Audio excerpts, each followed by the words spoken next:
salam sejahtera di dalam kasih Tuhan Yesus Kristus. Dan selamat pagi buat kita semua. Dan salam sehat buat adik-adik yang ada di rumah. Hari ini kita bertemu lagi dalam pelajaran agama.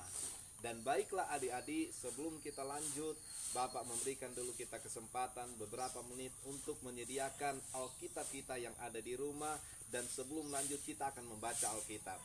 Jadi Bapak memberikan kita kesempatan beberapa menit untuk mengambil Alkitab, untuk kita membaca Alkitab sebelum kita akan melanjutkan materi kita hari ini.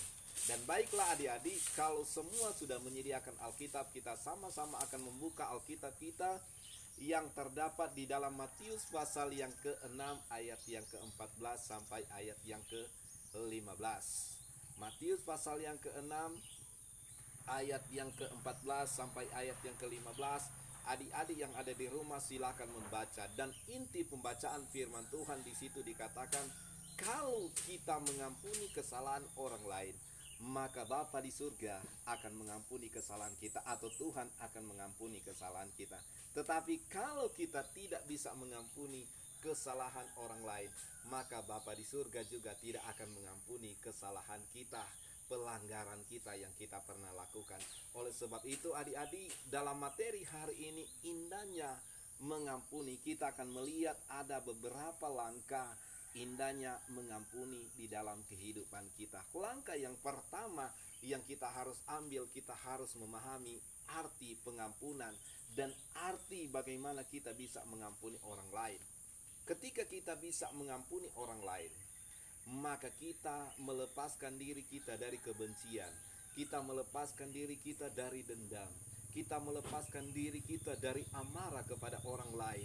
Dan kita bisa mengampuni orang lain berarti kita bisa melepaskan pengampunan bagi orang lain. Ketika kita bisa memaafkan apa yang mereka lakukan kepada kita, maka kita di situ bisa memahami tentang indahnya mengampuni di dalam kehidupan kita. Langkah yang kedua tentang indahnya mengampuni, sikap apa yang kita harus miliki?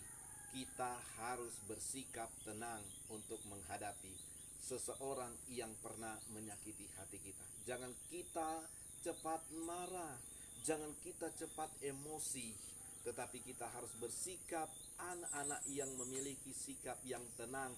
Artinya sikap yang tenang, sikap yang sabar untuk menyikapi ketika orang lain menyakiti kita. Mungkin saudara kita, kakak kita, adik kita, atau teman-teman kita yang ada di sekolah, mungkin yang pernah mengolok kita, yang pernah menyakiti kita. Kita harus bersikap sebagai anak yang memiliki sikap yang tenang di dalam kehidupan kita.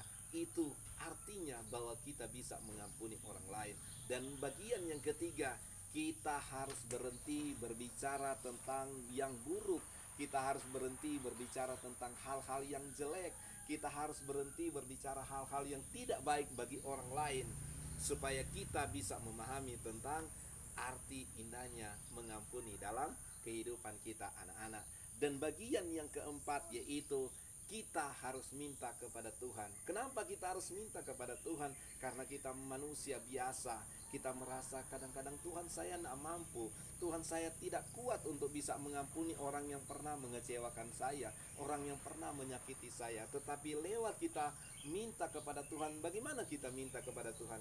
Ketika kita datang berdoa, Tuhan berikan saya kekuatan, Tuhan berikan saya kemampuan, Tuhan berikanlah saya Roh Kudus sebagai penolong dan sebagai penghibur ketika saya disakiti. Dan saya percaya bahwa Tuhan akan memberikan kekuatan kepada adik-adik yang ada di rumah.